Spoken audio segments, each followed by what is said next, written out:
Ever get that feeling like you're being watched? Like someone's eyes are on you even though you're alone? Well, that's kind of where we're headed today. On this deep dive, we're going to be talking about Roz Hernandez. Oh, yeah. Roz Hernandez, comedian host of the podcast, Ghosted. Exactly. And you know what's wild? Hernandez had this experience where they felt that way, like they were being watched. And it turned out to be way creepier than they ever imagined. It's true. This encounter really messed with them, and honestly, it kind of shaped how they see the whole paranormal world now. You know, before Hernandez was making people laugh on stage, they were actually a drag queen, Roz Dresfaz. Yeah, and that whole transition from drag to stand-up, it kind of mirrors how their views on the paranormal change, too. Like, they shed one persona to become their true self. And at the same time, they went from just believing any spooky story to actually wanting proof. So like hard evidence, not just someone saying, oh, I saw a ghost. Yeah. They want EVP recordings or something you can actually measure. Exactly. Hernandez is all about the facts. They want something concrete, something to back up those personal ghost stories they've got. That's actually really interesting. Like, it's not just about blind faith. It's about trying to find real evidence. Right. And that mix of personal experience and critical thinking, it's what makes Hernandez so interesting in the paranormal world. For sure. Now, we can't talk about Roz Hernandez without mentioning their podcast, Ghosted. For those who haven't heard of it, Hernandez interviews people about their own paranormal encounters. We're talking ghosts, UFOs, cryptids, the whole shebang. And Ghosted is so good because Hernandez has this awesome balance of being curious but also skeptical. Yeah. They don't just accept every story they hear. They ask the hard questions. They look for other explanations. It's so refreshing, honestly. So many paranormal podcasts just take everything at face value. Totally. And you see this critical thinking even more when you look at Hernandez's own experiences, especially the one that really shook them up. You mean that near murder thing? Right, the Yeah. one that happened when they were at Busy Phillips' house with comedian Sam Pancake. That's the one picture this Hernandez is chilling watching TV. And they see this guy staring through the window late at night, super creepy. They kind of brush it off. But later, they find out that this guy murdered someone in the neighborhood that very night. That's insane. It's like something out of a true crime podcast. And it could have been so much worse if that guy had decided to go after them instead. Right. And that's where that line between feeling safe and being totally freaked out gets blurry. Hernandez talks about how this whole thing made them super aware of their surroundings, like they're always assessing risks and looking out for danger. Yeah, it makes sense. When something like that happens, your whole view of the world changes. Suddenly those late night walks or even leaving a window open, it all feels different. For sure. And it's like this heightened awareness, this change in perception. Yeah. It kind of lines up with how Hernandez approaches the paranormal. Like they got more careful in their everyday life, and they also started looking at paranormal claims with a more critical eye. So it's like the trauma of that near murder experience. Yeah. It kind of spilled over into their paranormal investigations. It made them more careful, more skeptical, but also more determined to find real evidence to back up those claims. Exactly. And it's this unique perspective shaped by both personal experience and a critical mind that makes Hernandez such a fascinating guide through the paranormal world. They're not just retelling ghost stories, they're trying to figure out what's really going on. Yeah, it's like they're saying, let's have fun with these spooky stories, but let's also use our brains and try to make sense of it all. Absolutely. And that mix of entertainment and critical thinking, keeps people coming back for more. Speaking of entertainment, we can't forget Hernandez's background in comedy.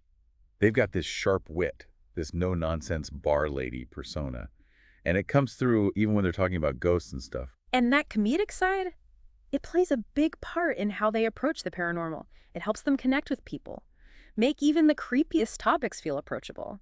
And it creates a space where it's okay to laugh at the absurdity of it all. 'Cause, let's be real, humor is a great way to deal with fear and the unknown. It's like they're saying, hey, this stuff might be scary, Yeah. but let's not take ourselves too seriously. Let's have some fun with it. Totally. And that lightheartedness combined with their curiosity and critical mind makes Hernandez a really unique and compelling voice in the world of paranormal investigation. The one thing that really stands out about Hernandez is that they're convinced UFOs are real and that they come in peace, which is interesting because that topic often gets bogged down in conspiracy theories and crazy claims.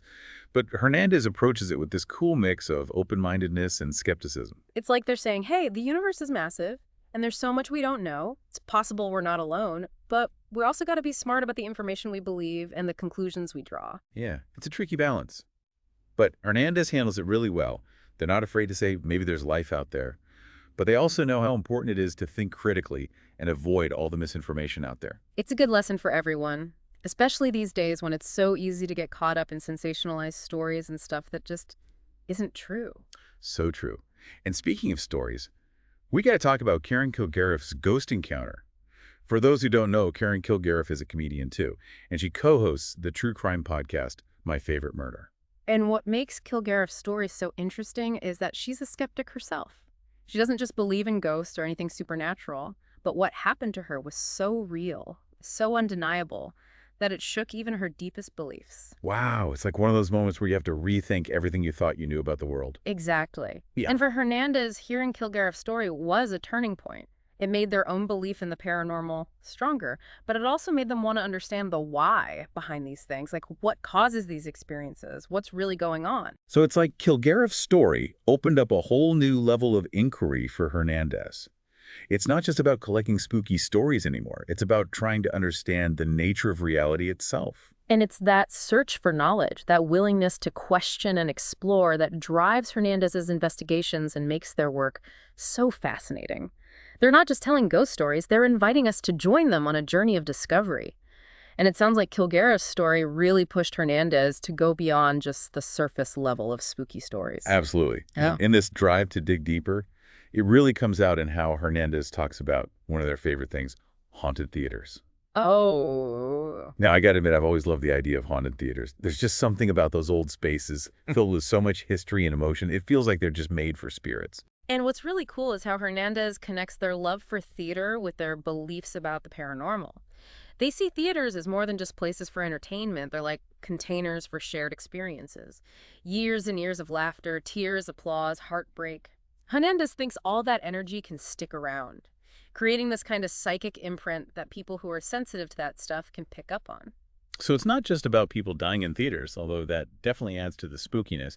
It's more about the emotional energy left behind by all the performers and audience members over time. Right. And Hernandez even jokes about wanting to haunt their favorite theater, Casita del Campo, after they die, spending eternity surrounded by good Mexican food drag shows and all those awesome vibes. Now, that's my kind of afterlife. Yeah. But speaking of lingering presences, we got to come back to Hernandez's own close call with danger, that near-murder experience at Busy Phillips' house.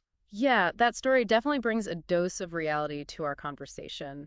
It reminds us that the darkness we often associate with true crime and the paranormal, it's not always just in stories and theories. Totally. It's easy to get caught up in the thrill of the unknown. But Hernandez's experience brings it all back down to earth. It makes those scary stories we tell each other feel way too real. Right, Hernandez and their friend, comedian Sam Pancake, they were just hanging out watching TV when they saw this guy peeking in the window. At first, they didn't think much of it, but then they found out that same guy had murdered someone in the neighborhood that same night. It's crazy, and what's even creepier is that the guy had a pizza menu and a bag with him, like he was trying to look harmless. He even talked to them, pretended he was lost or looking for work. It just shows you that evil can hide in plain sight. It's a chilling reminder that anyone could have been that victim that night. The randomness of it all. The fact that danger can be lurking anywhere, it's pretty unsettling. Absolutely. And Hernandez is really open about how that experience affected them. The anxiety, the constant feeling of being on edge, the fear triggered by simple things like open windows or walking past houses with the curtains drawn. That's the impact of trauma. It changes how you see the world. And Hernandez developed this hypervigilance that a lot of people who've been through something traumatic can relate to. Like a part of you is always on guard, always scanning for threats, even when you're supposed to be safe. And even though that hypervigilance can be tough to live with, it also shows how resilient we can be. Hernandez didn't let fear control them. Instead, they used that experience to shape how they approach the paranormal. To be more careful, more critical, and more determined to find the truth. So in a way, that terrifying encounter actually fueled Hernandez's search for understanding, both in the paranormal world and in their own life. Exactly. It's like they're saying, if I'm going to face the darkness, I'm going to do it with my eyes wide open, with a healthy dose of skepticism, and a commitment to separating fact from fiction. That's a powerful message. And it brings us to another interesting part of Hernandez's approach to the paranormal, their relationship with skepticism. Because even though they believe in ghosts and love the unexplained, there's this constant thread of doubt in their stories. Yeah, Hernandez isn't afraid to say when they're not sure, when they need more proof, when they're questioning their own perceptions. And that honesty is what makes their explorations so relatable. It's so refreshing to hear someone in the paranormal world admit that not everything has a simple explanation. that sometimes the answers just aren't clear. That willingness to embrace uncertainty, to wrestle with the unknown without clinging to rigid beliefs, it's so important for anyone trying to understand the complexities of the paranormal. It's like Hernandez is saying, hey, I believe in this stuff, but I don't have all the answers. Let's be curious. Let's be critical. And let's be open to the possibility that we might be wrong. And that humility, that willingness to admit what we don't know, it's what makes Hernandez's work so thought-provoking and engaging. But before we wrap up this part of our exploration, I want to touch on one more thing about Hernandez's beliefs.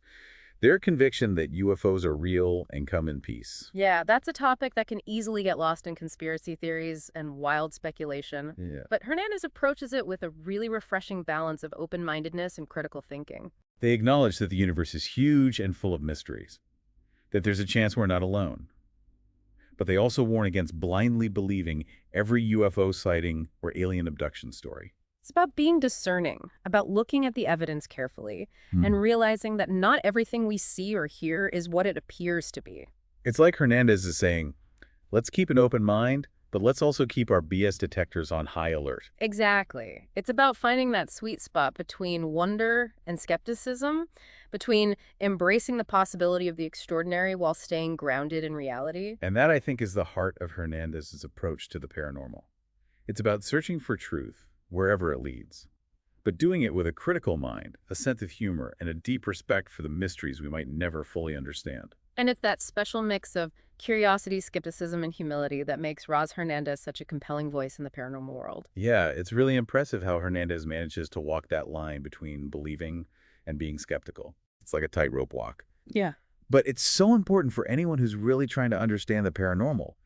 You can't just believe everything you hear, but you also can't dismiss everything that doesn't have a simple explanation. Right. And, Hernandez's background as a comedian, that adds another layer to their approach. They bring this humor and playfulness to these topics that can be pretty heavy. It makes it easier for people to listen and connect. It does. When you think about it, humor can be a really powerful way to break down skepticism and open people up to new ideas. When you're laughing, you're more willing to consider things, even if those things are ghosts or aliens or other stuff that seems kind of out there. Exactly. It's like Hernandez is saying, hey, this might be creepy, but let's not forget to have some fun with it. Right. And that sense of fun mixed with their genuine curiosity and respect for the unknown, it makes them a truly unique voice in the paranormal world. For sure. Okay, so before we wrap up our deep dive today, I want to go back to something we talked about earlier. That idea that all the true crime stuff we consume, it can sometimes affect how we see the real-world Hernandez's near-murder experience. It's a scary reminder that the darkness we explore in stories and podcasts, it can actually show up in our own lives. It's a serious thought, and I think it's something we all need to consider. Like, how do we stay fascinated by the creepy stuff without letting it make us feel unsafe in our everyday lives? It's a tough question. Yeah. No easy answers. But I think Hernandez's story gives us some clues. They don't let fear stop them from living their life, but they also don't pretend that danger doesn't exist.